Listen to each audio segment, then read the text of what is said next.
수도권과 관련된 소식은 모두 여기. YTN 라디오 수도권 투데이.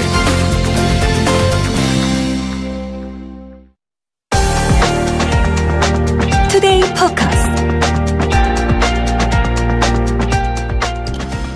도박 문제는 흔히 성인들의 전유물로 여겨져 왔습니다. 하지만 올해 국정감사에서 공개된 자료를 보니까 지난 5년 동안 불법 도박으로 인한 형사 입건된 10대 청소년이 모두 761명이었습니다. 도박 상담센터 이용 인원도 2014년 57명에서 지난해에는 309명으로 5배 이상 증가했습니다. 청소년 도박이 걱정되는 가장 큰 이유는 이런 습관이 나이 들어서까지 이어질 가능성이 높다는 겁니다. 또 돈을 구하기 위해서 사기 같은 2차 범죄를 저지를 수 있다는 점에서 더욱 심각하게 인식을 해야 하지만 교육 현장에서 청소년 도박은 제대로 된 예방 교육이 이루어지지 않고 있었습니다. 오늘 투데이 포커스에서는 청소년 도박에 대해서 무엇이 문제이고 어떤 대책이 필요한지 이야기 나눠보겠습니다. 여러분은 어떤 의견이 있으십니까? 짧은 문자 50원, 긴 건 100원이 되는 샵 0945, 우물정 0945, 그리고 YTN 라디오 애플리케이션 예스로도 많은 참여 부탁드리겠습니다. 김영호 을지대 중독재활복지학과 교수 연결하겠습니다. 교수님 안녕하세요. 예, 안녕하세요.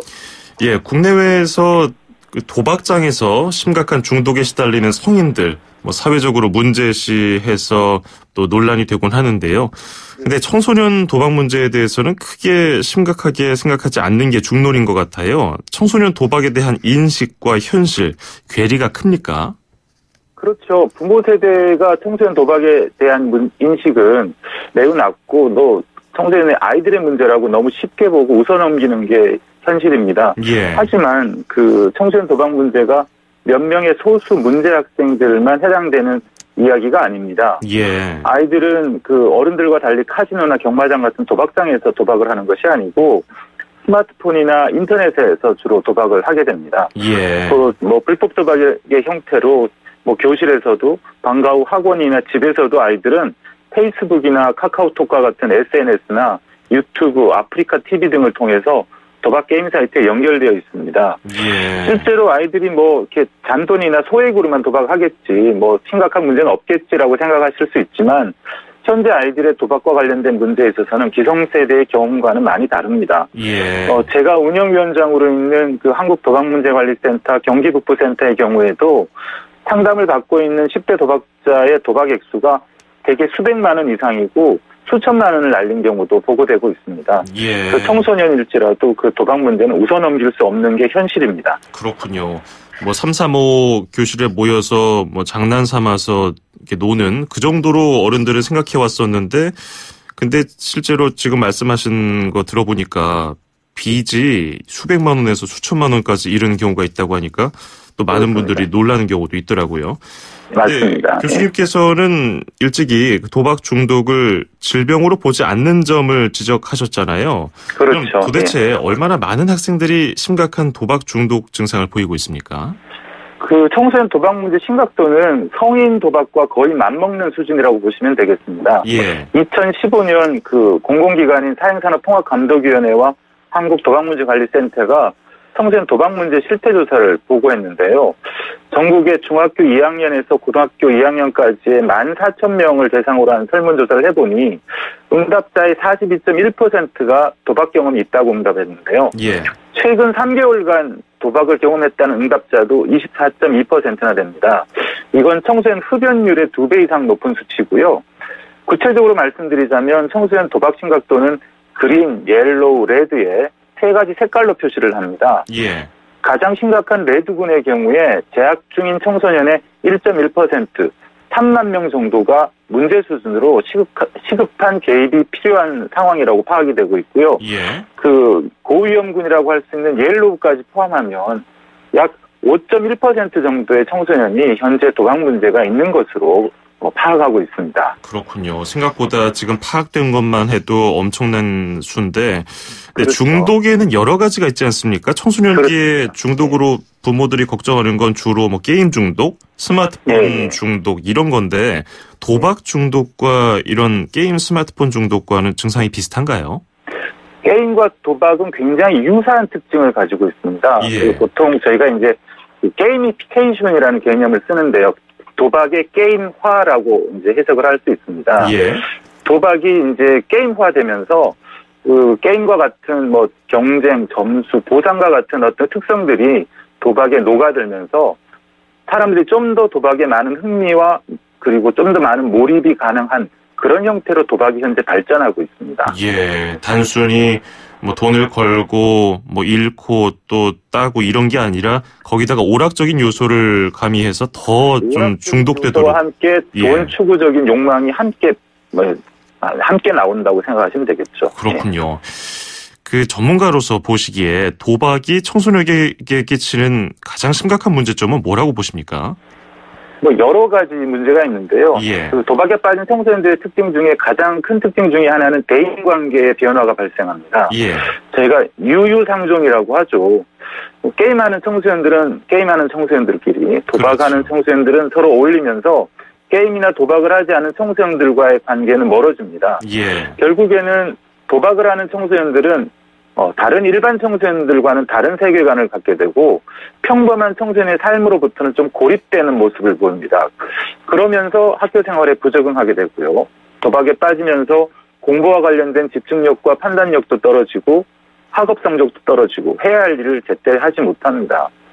또 심한 경우에는 도박으로 돈을 잃게 되면 뭐 불안감, 우울증을 느끼게 되고 도박 자금을 마련하기 위해서 거짓말을 하고 돈을 훔치기도 합니다. 예. 일부는 중고매물 사이트에 허위 정보를 올리는 등의 사기 범죄에 연루되는 경우도 있었고요. 그리고 또 가장 중요한 것 중에 하나가 청소년들이 돈에 대한 현실 감각이 떨어집니다. 예. 가족이나 친구보다 돈을 더 중요하게 생각하고요. 감당할 수 없는 빚 때문에 극단적인 생각을 하기도 합니다. 이런 문제들은 그 성장 이후에 성인기까지 연결되기도 하는데요. 실제로 성인 도박자의 그 도박 시장 연령을 살펴보면 청소년기에 시작한 경우가 많습니다. 예. 그 청소년기 도박 문제가 성인기까지 이어지게 되면 여러 가지 사회적 폐해와 함께 뭐 가족의 여러 가지 해체라든지 뭐 실직이라든지 뭐 기타 정신과적인 문제까지 심각한 문제로 확대될 수 있습니다. 결국 그 청소년 도박 문제 증가와 발생을 억제하기 위한 그런 어떤 정책적, 제도적 개입이 필요하다고 할 수 있겠습니다. 그렇군요. 뭐 예상했던 대로 어렸을 때부터 이런 도박 중독에 시달리면 성인까지 이어지고 성인이 되면 더더욱 그 중독을 끊을 수 없다는 게 좀 수치로도 보여지는 것 같아요. 맞습니다. 예. 네. 그리고 서울 송파구에 있는 한 고등학교에서는 최근에 인터넷 불법 도박을 주의하라 이런 내용의 가정통신문을 보냈다고요. 예. 그 인터넷 게임 중계 방송을 통해서 인터넷 불법 도박을 접했다는 제보가 있었기 때문에 이런 통신문이 나갔는데 맞습니다. 청소년들은 주로 어떤 경로를 통해서 도박을 접합니까? 청소년 도박의 중심에 스마트폰이 있습니다. 예. 그 스마트폰을 매개로 한 청소년 도박이 지금 증가하고 있는 거고요. 물론 PC를 활용한 그 인터넷 도박도 증가 추세에 있고요. 인터넷 도박 사이트의 접속 자체가 PC나 스마트폰을 통해서 이루어지고 그 또 청소년 게임 사이트 내에서 사행성 아이템 도박이 진행되고 있고요. 예. VJ들을 통한 인터넷 중계형 도박이나 스포츠 경기 도박을 인터넷에서 많이 접하게 됩니다. 대부분 SNS를 통해서 도박 사이트 주소가 노출이 되고 이용자를 모집하고 있는데 이런 SNS 사이트를 통한 도박 사이트 주소의 노출의 모집책도 청소년인 경우가 또 많습니다. 예. 이게 그 스마트폰은 그 불법 사이트에 접근이 굉장히 용이합니다. 시간과 장소에 구애받지 않고 접속할 수 있고 또 요즘은 아이들이 놀이 문화가 부재하다 보니 또래 문화 속에서 스마트폰 안에서 도박 게임을 통해 서로 친해지는 경우가 많습니다. 예. 친구가 하니까 나도 한다 하는 문제의식이나 죄의식이 전혀 없이 도박을 하는 것입니다.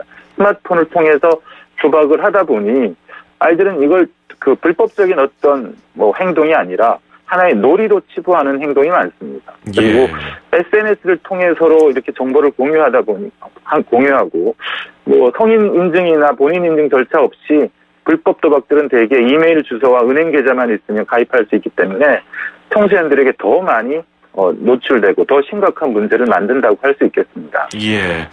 예전에 1990년대인가요? 문방구 앞에 동전을 하나 넣으면 확률에 따라서 과자가 나오거나 현금처럼 쓸 수 있는 구슬이나 메달이 우르르 나오는 오락기계가 한때 뭐 사행성 논란 때문에 논란이 되기도 했잖아요. 맞습니다. 이때는 단순히 기계만 치워버리면 당장의 문제는 해결이 됐던 것 같은데 지금 스마트폰은 뭐 없애버릴 수도 없는 노릇이고요. 그렇죠. 온라인 도박 게임에 대한 접근을 어떻게 뭐 단순히 막는 게 중요할지 교육을 필요할지 관련해서 잠시 뒤에 또 여쭤보겠습니다만은 예. 청소년들은 어떤 종류의 도박을 주로 하고 있었습니까? 청소년들이 가장 많이 하는 도박의 종류는 그 스포츠형 도박이 가장 많고요. 예. 그러니까 여러 가지 프로스포츠라든지 또는 국내 프로스포츠, 해외 스포츠의 뭐 불법 사이트를 통해서 돈을 거는 경우가 가장 많았고요. 또 하나는 인터넷 사이트 안에서 청소년들에게 뭐 여러 가지 그 도박성 게임들이 최근 많이 개발이 돼서 진행되고 있습니다. 뭐 대표적인 거는 뭐 이렇게 그 청소년들 간에 뭐 달팽이 게임이라고 해서 달팽이가 경주하는 모습도 있고요. 그다음에 그 소셜 그래프라 그래서 여러 가지 그 특정한 의미가 없는 어떤 소셜 그래프가 꺾이는 선에 아이들이 도박을 한다든지 또는 사다리 타기라든지 이런 일상적으로는 우리가 이게 도박이 될까 하는 그런 문제들. 하지만 이것이 이기고 지고 승부가 갈리는 상황에서는 어떤 것도 도박이 될 수 있는 게 현재 인터넷 도박의 현실입니다. 예. 그러면 도박에 빠진 청소년기의 아이들이 보이는 특징 중에서 성인과 다른 점이 있습니까? 뭐 성인과 다른 점도 있고 공통점도 많은데요. 예. 가장 큰 공통점은 돈에 집착한다는 겁니다. 예. 아무래도 이게 돈을 추구하는 욕구가 워낙 현실화된 게 도박이다 보니 도박에 빠진 아이들은 대개 그 돈을 마련하기 위해서 현금을 좀 많이 필요로 하고요. 그 주변에 돈을 빌리거나 자기의 물건을 팔거나 또는 그 중고 사이트에 허위 매물을 올리거나 하는 형식을 통해서 돈을 구하려고 하고요. 예. 주변 사람들에게 그 돈을 빌려서 빚이 증가한 경우에는 이것을 감추기 위해서 거짓말을 하는 경우가 많습니다. 예. 그래서 가족 안에서도 자기가 잘 드러나지 않도록 가족 모임이나 사회활동에도 잘 참여하지 않고요. 그 가족이나 가정에 대한 어떤 책임이나 함께하는 프로그램에도 잘 참여하지 않는 경향이 있습니다. 예. 학교에서도 조금 다르게 나타날 수 있는데요. 뭐 평소와 다르게 돈이 많은 것을 친구들에게 자랑한다든지 돈을 쉽게 벌 수 있는 방법을 알고 있다고 자랑한다든지 하는 모습이 나타날 수도 있고요. 또 거짓말로 학교에 조퇴나 결석이 늘어나기도 하고 도박을 많이 하다 보니 학교 성적이 떨어지고 선생님이나 친구 간의 어떤 대화가 부족해지고 하는 면을 볼 수 있습니다. 예. 뭐 정리해보자면 그 도박과 관련해서 많은 시간과 많은 돈을 투자하는 그런 양상이 나타나고요. 또 도박의 부작용으로 인한 여러 가지 우울이나 불안, 불면증, 그리고 친구 관계에서의 고립 같은 것이 나타나기도 합니다. 한마디로 도박 행동에 집착하면서 일상생활에 장애가 나타나는 것이 청소년 도박 중독 문제의 가장 큰 특징이라고 할 수 있겠습니다. 그렇군요. 근데 아까도 교수님 말씀해 주셨지만 불법 도박이 불법이라는 점을 청소년들이 제대로 인식을 못하는 것 같아요. 그렇죠. 하나의 뭐 놀이 뭐 정도로 생각을 하는데 거기에 이제 사행성, 돈이 추가가 되니까 끊을 수가 없는 건데. 맞습니다. 이거 어떻게 하면 좋을까요? 좀 뭐랄까요? 그러니까 아이들이 제대로 인식할 수 있게 할 수 있는 방법이 있을까요? 가장 중요한 건 아이들이 이게 불법적인 행동임을 누군가는 교육을 해줘야 되겠고요. 그리고 아이들이 올바른 선택을 할 수 있도록 성인들의 어떤 모범적인 행동 또는 모범적인 교육이 필요하다고 생각됩니다. 아이들의 그 여러 가지 모습들은 결국 성인들의 도박 행동이나 성인들의 어떤 모습의 거울이라고 볼 수 있기 때문에 그렇죠. 이제 기성세대가 아이들과 함께 이 문제를 해결하기 위한 어떤 제도, 교육, 그리고 인식을 위한 노력들을 함께 해야 된다고 생각합니다. 예, 이 도박 중독도 일종의 정신 장애잖아요. 그렇죠. 예, 네. 그러면 정도에 따라 다르겠지만 치료가 쉽진 않을 것 같은데 어떤가요? 도박 문제는 분명히 치료될 수 있는 질병이고요. 예. 정도에 따라서 청소년의 어떤 증상의 심각성 또는 어떤 문제의 심각성에 따라서 개입하는 방법이 다른데요. 예. 기본적으로는 도박 문제를 도박을 하고 있는 당사자가 인식하도록 만드는 게 가장 중요하고요. 예. 함께 살고 있는 가족도 이 문제에 대해서 함께 인식하고 상담받는 게 중요합니다. 현재 그 한국도박문제관리센터라는 공공기관이 전국에 14개 도박문제관리센터, 상담센터를 운영하고 있습니다. 예. 이제 국번 없이 1336이라는 도박과 관련된 전화번호를 활용하시면 예. 뭐 청소년뿐 아니고 성인 그리고 가족까지 어떻게 대응하는 게 바람직한지, 어떻게 우리가 이 문제를 해결할 수 있는지를 상담받고 구체적으로 도움을 받으실 수 있습니다. 예, 1336번. 그 아이들을 그냥 단순히 스마트폰에서 떨어뜨려 놔야 되는 건지 차단해야 되는 건지 교육을 잘해야 되는 건지 여기에 대해서 이제 고민을 해봐야 될 텐데. 그런데 교육 현장에서 도박 예방 교육을 받았다고 하는 학생들 보니까 서울시 중학교 고등학교 학생 중에서 5% 정도더라고요. 뭐 학교 폭력이나 성희롱 교육 이런 거는 상대적으로 심혈을 기울이는 것 같은데 도박 예방 교육에서는 좀 모자른 것 같은데 어떻게 생각하세요? 사실 비교의 대상이 될 수는 없지만 금연 교육이 현재 전국의 모든 초, 중, 고등학교, 대학교에서 매년 진행되고 있습니다. 그런데 비해서 그 도박 중독 예방 교육은 그 전체 학생이 한 5% 숫자라는 건 매우 미미한 수준이라고 할 수 있습니다. 아마 가장 큰 이유 중에 하나는 금연과 관련된 국가의 관심과 예산이 확보되었기 때문에 금연과 관련된 교육이 잘 된 것 같고요. 도박과 관련해서는 아직은 좀 관심이 좀 정부나 또는 그 교육기관의 관심이 좀 부족한 면이 있지 않았나 싶은 생각이 듭니다. 하지만 최근에 경기도를 비롯한 몇몇 지자체가 조례 개정을 통해서 청소년 도박 문제 예방 교육을 이제 시작하려고 하는 시점에 와 있습니다. 그래서 이런 그 지자체들의 어떤 그 조례 개정을 통한 중독 예방 교육, 도박 예방 교육에 어떤 변화가 있다는 건 굉장히 의미 있는 변화라고 저는 생각합니다. 이제 뭐 시작이지만 어쨌든 그런 변화가 반갑게 들리는 건 반갑게 들립니다. 근데 그 서울시 교육청에서는 영화 방식으로 영화 상영을 통해서 예방 교육에 나섰는데 이게 효과가 있을까요? 영화나 연극, 동영상 등의 매체를 통한 중독 예방 교육은 매우 의미 있고 효과적인 접근이라고 생각됩니다. 사실 도박 중독 문제 같은 경우는 나와 상관없는 남의 일 혹은 일부 학생의 일탈로만 여겨질 수 있는데 영화나 연극, 뮤지컬 같은 매체들은 청소년의 눈높이에서 아주 쉬운 방법으로 도박 중독이 무엇이고 올바로 이해하는 방법은 무엇이고 내 친구나 우리 학교, 우리 지역사회와 무슨 관련이 있는지 그리고 도박 중독 예방을 위해 구체적으로 무엇을 어떻게 해야 되는지를 아주 쉽게 설명하기 때문에 바람직합니다. 그 UN ODC라는 조직이 있습니다. UN의 약물과 범죄 예방을 담당하는 사무국인데요. 여기서는 청소년의 중독 문제 해결을 위해서 영화와 연극, 뮤지컬 등의 퍼포먼스 교육 그리고 다양한 매체 교육이 중독 예방 교육에 매우 효과가 있다는 걸 밝히고 있습니다. 그리고 각국의 정부와 시민단체들이 적극적으로 이런 매체를 활용할 것을 주문하고 있습니다. 저희가 생각해도 이 매체를 활용한 교육은 청소년 예방 교육에 매우 바람직한 사례라고 생각됩니다.